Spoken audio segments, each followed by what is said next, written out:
E aqui na sua UniFM, a rádio que faz a diferença, mais música urbana, só que agora vamos conversar sobre ciência política, com a dissertação Blackout Parlamentar. Quem participa hoje do quadro de ciência política é ele que é doutorando em ciência política pela Universidade Federal do Paraná, Giovanni Mariotto. Primeiramente, seja muito bem-vindo. Tudo bem com você, Giovanni? Olá, Patrícia, tudo bom? Muito bom dia. Muito obrigado pela oportunidade de estar aqui. Vai ser uma honra poder contar um pouco da minha dissertação e desse processo para vocês. Legal. Bom, eu vou ler então o título completo, eu acho que já é autoexplicativo aí sobre o tema de hoje também. Blackout parlamentar sobre o processo de representação dos deputados federais autodeclarados pretos da 56ª legislatura brasileira frente à comunicação em ambientes digitais. Ou seja, né, sobre como que deputados federais autodeclarados pretos constroem, né, talvez representam, né, aos seus eleitores, né, a partir da comunicação em ambientes digitais. Primeiro, Giovanni, eu quero saber a 56ª legislatura brasileira, se é qual ano? 2018? Isso, Tá seria de certo. 2018, a última. Eu não contei qual que Ok. Bom, Giovanni, por que que você escolheu bom, primeiramente, por que estudar grupos, né, no caso, autodeclarados pretos na legislatura, por que estudar grupos minoritários na política, né, para a gente entender a importância dessa área de estudo também na ciência política? Bom, a importância dessa área de grupos minoritários dentro da ciência política brasileira, ela se modificou um pouco ao longo dos últimos anos, trazendo uma grande importância para estudo de raça aqui no Brasil, né, tendo iniciado esses estudos no início da década de 90, os primeiros trabalhos em 97, e depois voltando agora no início de 2010. Então, mas o porquê? Porque a entrada de grupos minoritários dentro da política traz o agendamento de novas discussões, o agendamento de novas pautas que outrora eram segregadas. Uhum. Então, existem a entrada de discussões de cotas raciais, com pressões da própria sociedade e de pressões internas. Então, isso modifica um pouco o debate interno e modifica um pouco o processo de representação entre os deputados, os representantes e os representados. E estudar ainda uma fração um pouco menor, que seriam os pretos, dentro dos negros, eu acho que isso torna importante, porque a gente sai um pouco da homogeneização entre pretos e pardos e olha uma fração específica e vê as diferenças que se tem dessa representação desse grupo.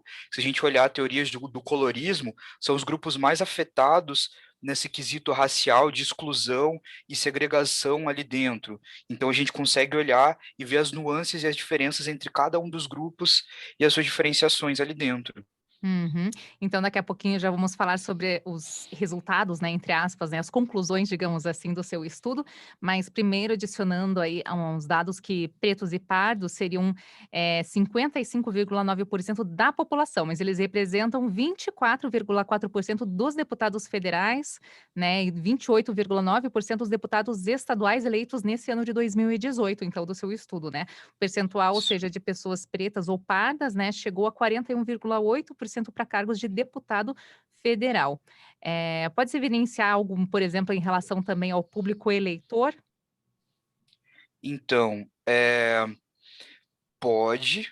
Eu não estudo o eleitor em si, eu estudo os Uhum, políticos profissionais, mas também pode se dar numa mudança dessa ideologia, dessa cultura em si que está ali dentro, né? De uhum. uma busca de quem o representa, nessa mudança de quando você vai buscar alguém mais próximo a ti nessa representação, tanto em quesito ideológico, quanto numa representação mais, tem a sua representação substancial, a representação que é mais de traços específicos da sociedade, então como cor, cor da pele, então mulheres representam mulheres, será que negros representam negros?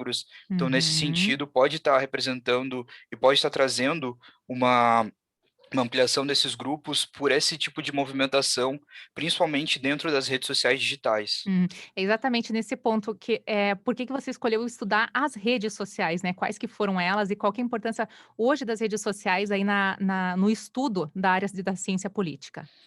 Bom, eu acho que para começar, a responder essa pergunta, uma provocação que o meu orientador, o professor Rafael Sampaio, trouxe no Estadão, que é a comunicação política, em especial a digital, agora permeia toda a ciência política. Então, é difícil você falar hoje em ciência política sem você falar em redes sociais digitais, porque as redes sociais digitais elas trouxeram uma redução no custo de comunicação entre o representante e o representado. Elas retiraram o intermediário que outrora era dos meios de comunicação, das grandes revistas, dos grandes jornais, e agora passaram a ser algo um pouquinho mais direto, onde o representante pode falar diretamente com o seu eleitor, pode falar diretamente com o seu representado. Isso facilita e ajuda.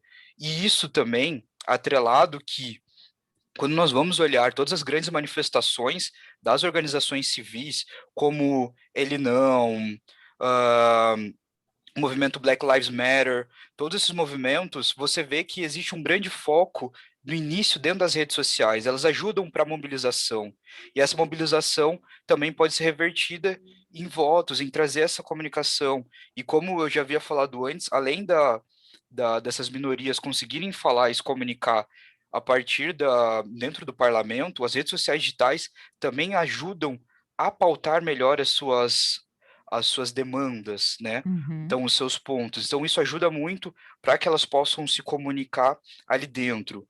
Então, na minha dissertação, eu tive dois processos. Eu olhei todas as redes sociais digitais, porque eu queria entender como é que se dava a presença desses deputados, ou seja, Facebook, Twitter, Instagram, YouTube, Wikipédia, WhatsApp, Telegram e outras páginas. Então, eu fiz Uhum. um índice de presença digital, né? Se for olhar o índice de presença digital, ele está mais de 80%, então quer dizer que os deputados pretos, eles estão preocupados em estar presentes dentro dessas redes sociais digitais, e depois disso eu me debrucei sobre o Twitter, porque é uma rede de comunicação mais rápida e direta, então ela se preocupa com uma comunicação em falar pequenos trechos, e tentar conversar, e não como o Instagram de construir a sua imagem, ou como o Facebook de ser um repositório informacional, ou como o YouTube de você construir vídeos e trazer uma argumentação maior ali dentro, mas sim uma conversa mais próxima. Por isso eu me debrucei para tentar entender como eles gostariam de conversar e se representar ali dentro, né? Uhum. E quanto a essa representação, que você está falando, os eleitos, né, como é que os deputados, então, federais, pretos constroem e tipificam a representação mediada a partir dessa comunicação em ambiente digital? Bom, essa é a pergunta central da minha pesquisa, Sim, né? E quero saber então o que que você concluiu. isso Só localizando justamente. então o ouvinte.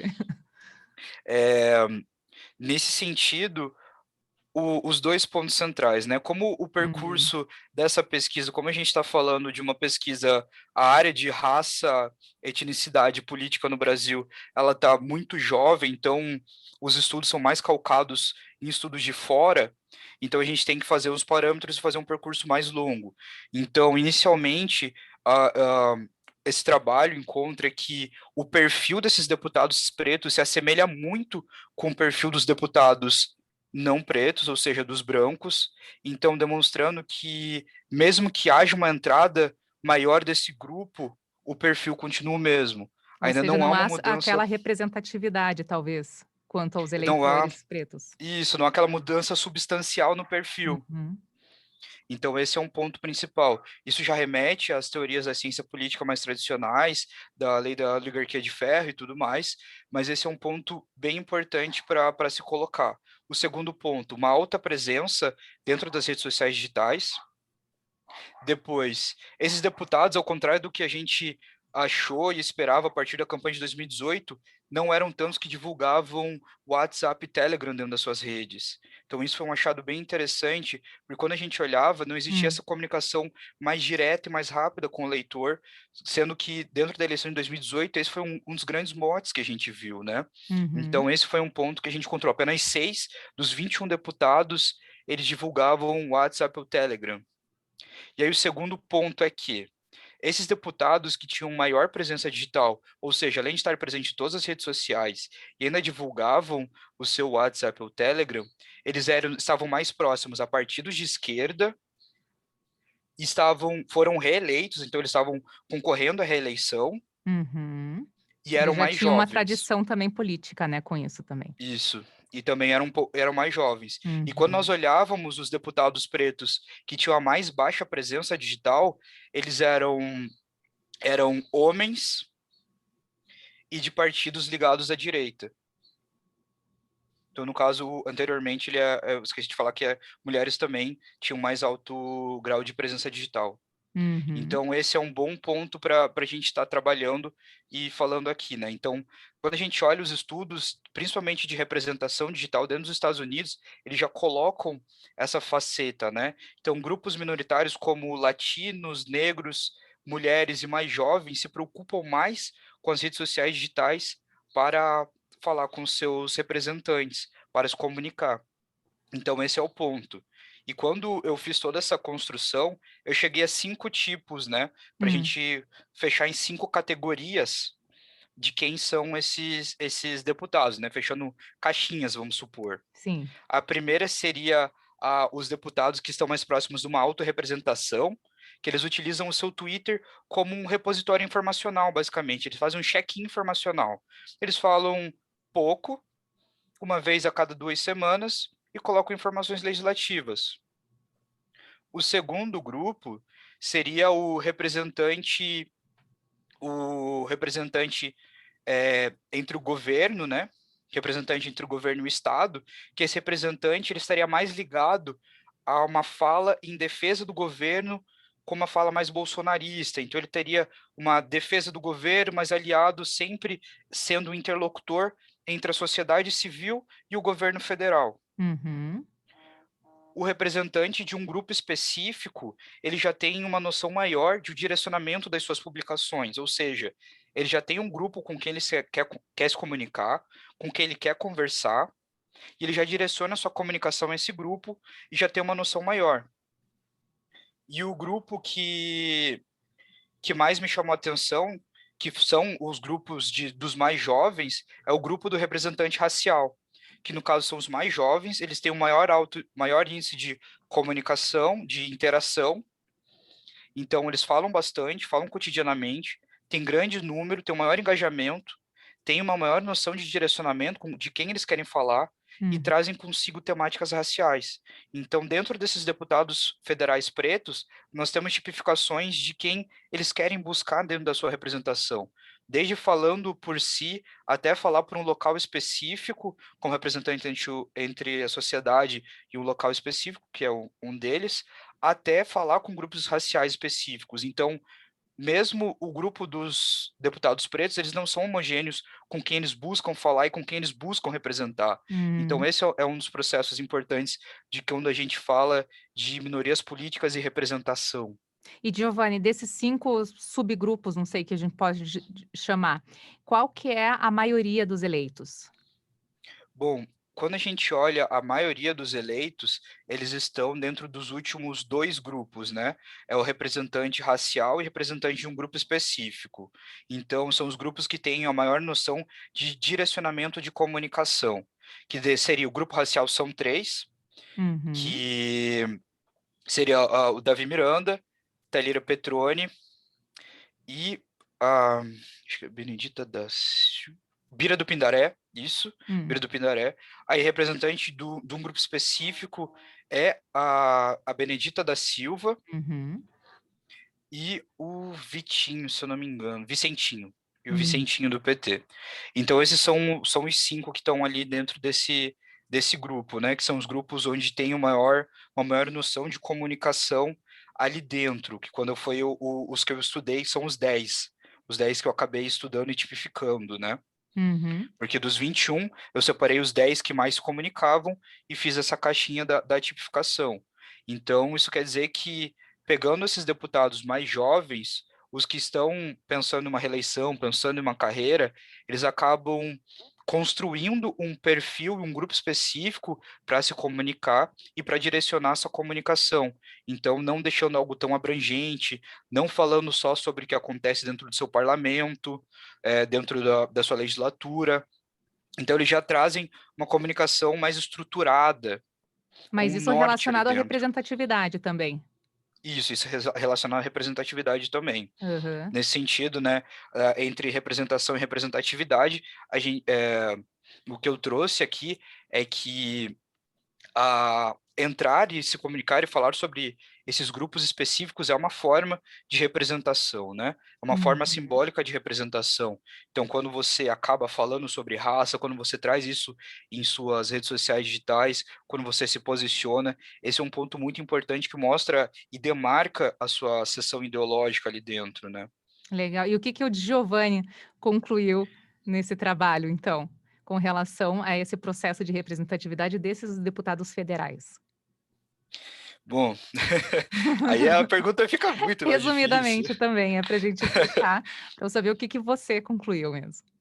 Bom, o que eu concluí? O que eu concluí é que, mesmo que grande parte dos deputados federais pretos e que nós, em geral, a sociedade em geral ainda esteja utilizando as redes sociais digitais para se comunicar, a gente ainda não está se utilizando de todo o potencial que ela possui. A gente não está utilizando de todos os meios para que a gente possa se organizar, se mobilizar, se comunicar e se representar em si. Ou seja, existe um grande espaço para crescimento, tanto dos representantes, como dos representados dentro da comunicação e das potencialidades das redes sociais digitais. Então, fugir um pouco de apenas de como elas podem ser ruins com fake news e tudo mais, Uhum. e voltar a olhar de como elas podem beneficiar essa comunicação e como elas podem nos unir e reduzir essas distâncias entre representante e representado, entre construir mobilizações e entre tentar fazer uma mudança por vias políticas. Uhum, eu gostei bem que você falou com relação à oportunidade, né, para diminuir a distância, é verdade, tá? Também a gente fala, lógico, existe, né, infelizmente, muita fake news, muita desinformação na internet, mas tem também esse outro lado aí, baseado nas redes sociais, nessa proximidade do eleitor com o candidato. Fugiu Sim, agora. Tá claro. certo. Bom, Giovanni, eu só agradeço então a sua participação aqui no quadro de ciência política também. Parabéns pelo Obrigado processo, pela eu. dissertação e pela pesquisa também. Giovanni Mariotto, doutorando, né, em ciência política pela Universidade Federal do Paraná, com a dissertação Blackout Parlamentar sobre o processo de representação de deputados federais autodeclarados pretos da 56ª Legislatura Brasileira de 2018, frente à comunicação em ambientes digitais. Giovanni, tudo de bom, um grande abraço. Muito obrigado. Tchau, tchau. Tchau, tchau. E aqui na UniFM a gente segue agora com mais música urbana.